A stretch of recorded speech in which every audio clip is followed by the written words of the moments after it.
wanted to ask you boys about the criticism that Erling Haaland is getting, Hamza, because he scored a penalty today. And you know me, I think penalties are real goals. They should never be discounted. But the way I'm seeing people come for him, considering he's top of the goal scoring charts in the Premier League, I think he's the third highest scoring player in all the top leagues in Europe. But for some reason, he seems to be getting cooked every week by rivals and by pundits. Why do you think this is? Jealousy. Let me give you an example. The level that he set so high. I'm sorry to say, we are one of our greatest strikers that we've ever had in this league. Thierry Henry's and the Agueros and the Suarez and all that. They've never hit the number of goals he's ever scored in their lives. Never. He broke the record. He shocked the Premier League. He humbled the Premier League. He humbled the whole of Europe last season. When we signed him, people said we only signed him to win a Champions League. He delivered Champions League. People said we signed him to win major competition. We win the treble.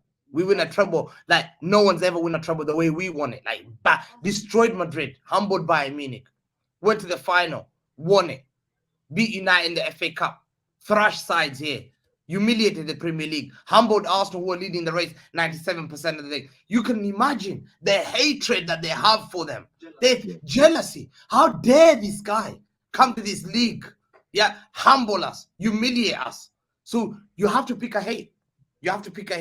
How can you hate a guy who's the top scorer in your league? He's got the most goals in your league. And then you come out and say, oh, he can't control the ball. It's all about this. What about Kylian Mbappe when he doesn't score against PSG? When Kylian Mbappe signed a 250 million year contract for 2 years for Qataris and not deliver them the Champions League when he comes out, are you going to come out? Are you going to have the same energy with him? Yeah? Are you going to come out for players like Isaac when they don't qualify for Champions League? Yeah? Are you going to come for the same players that Gabriel Jesus that we sold when they miss sitters? No. But guess what? You have to look for the reason.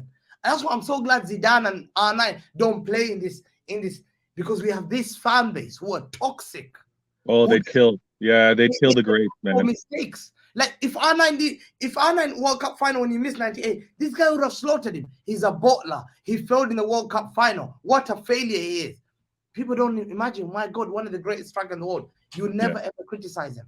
And that's the level. So when I see pundits saying that, it's just, man, they're just doing it for clickbait. It's a vicious time. It's a vicious time. And they have to chip away at what he's doing because, like Professor said, he's doing things that are unprecedented, right? He's exceeded the greats that have played before in terms of, yes, it's goal scoring, and they want to minimize that. And now the hardest thing to do in football is then being trivialized. Like, that's all he does. He's just a tap-in merchant. All he can do is score. He's not a complete footballer.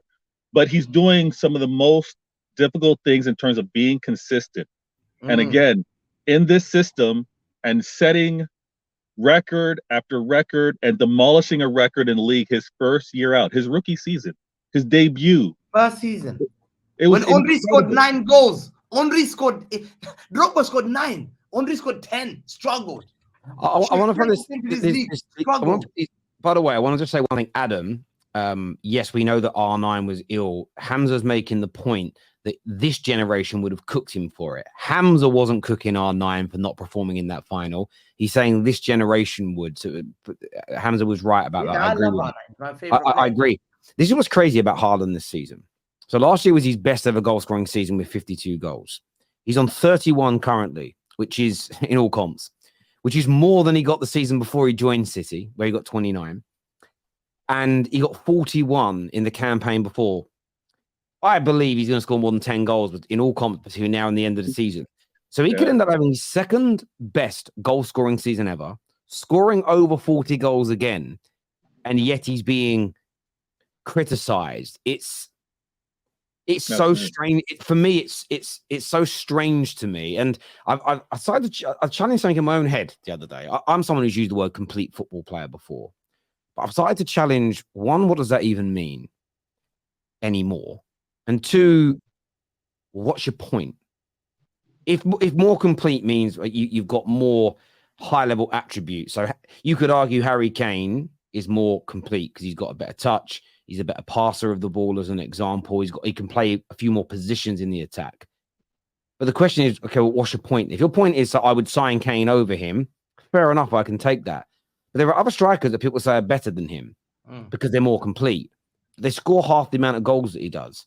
So if you wouldn't sign them over Haaland, why are you even saying they're more complete? What does it even matter in the reality of the situation? And that's the thing for me when people say, oh, this player's more complete. Great.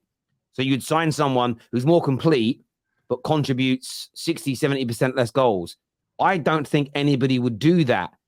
In actual football, people would make that decision. Now, if you need someone who's a 9, who's very good on the ball, because maybe you lack playmakers in other positions, that would make sense. As that you don't go for a Haaland. But if you're a Man City that has Bernardo Silva and Foden and KDB and all these guys, you don't need your number 9 to be this great facilitator. You just don't need it. And how do we know that? Because in his first year, you won a treble. You're on for another treble again this year.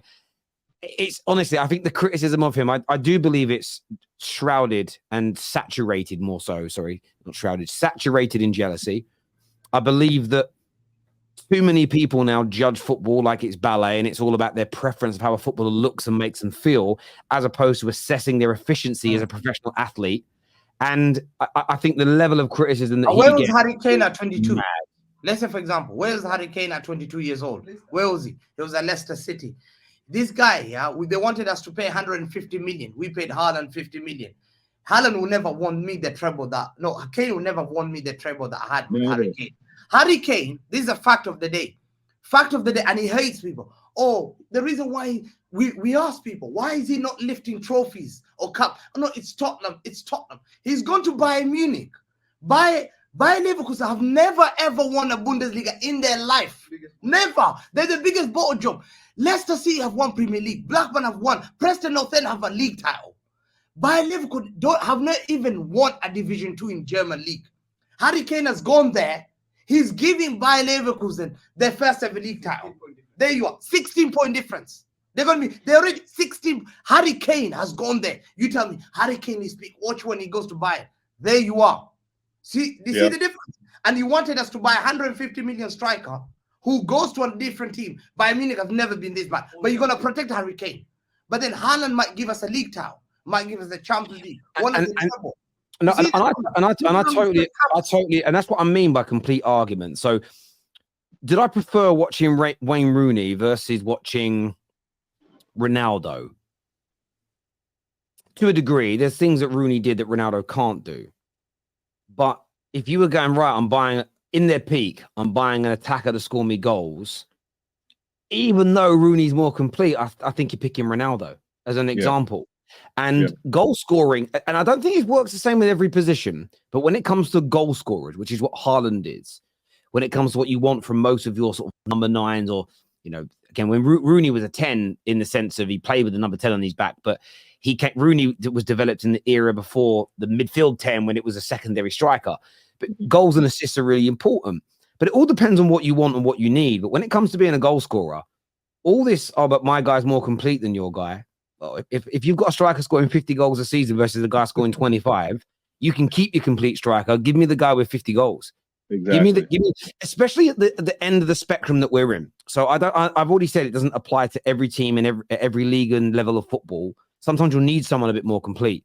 But when it comes to most of the teams that are in and around the top 6, they've already got a lot of functional players, a lot of playmakers, and a lot of technically gifted players already in their squad. You don't need your number 9 necessarily to be that person. You put Haaland in this Arsenal team, he's scoring goals. Put him in the Liverpool team, he's scoring goals. You put him in this Villa team, he's scoring goals. This idea that he's only doing it at City because of how Pep plays, I think is absolute nonsense. How do we know this? Because he was scoring them for Salzburg. He was scoring them for Dortmund. He scores them for Norway. And he was even scoring in the Champions League regularly with Salzburg, who were a minnow, and he was still getting his goals. So this idea that he's only doing it because he's at City, maybe an extra 10 to 15 goals because of your dominance. I just don't like the criticism of him. I think it's personally a little weird. We have a few super chats here before the United game starts. First one says 4 Pete and a 2 Pete treble. That sounds like fiction. Look, if that happens, imagine having a striker like Haaland scoring most of your goals, leading to a record like that, and people want to criticize it. You can't do it. You can't. The criticism is crazy. And a lot, Terry, a lot want to dismiss, and I know you can't touch it. It's not tangible, but there was an instant like aura, an instant. Now we're gonna go after it, And I'm not saying that Kane isn't a winner, but he hasn't won yet. Haaland has been a winner consistently. He's not a winner. Kane is not a winner. It doesn't bring the Harry Kane isn't a winner because he hasn't won anything, and that's what's crazy. You know, he just hasn't. Hamza stopped the cap. They've not even won a cup. Bayern have not even won a single cup. They're gonna go trophyless because of Harry Kane. And you want me? Oh, Harry Kane scoring. They're gonna go. They've never gone trophyless in their life. Have some shame, seriously. Well, they have, yeah, it's crazy. Hamza's right, guys. I want to thank you.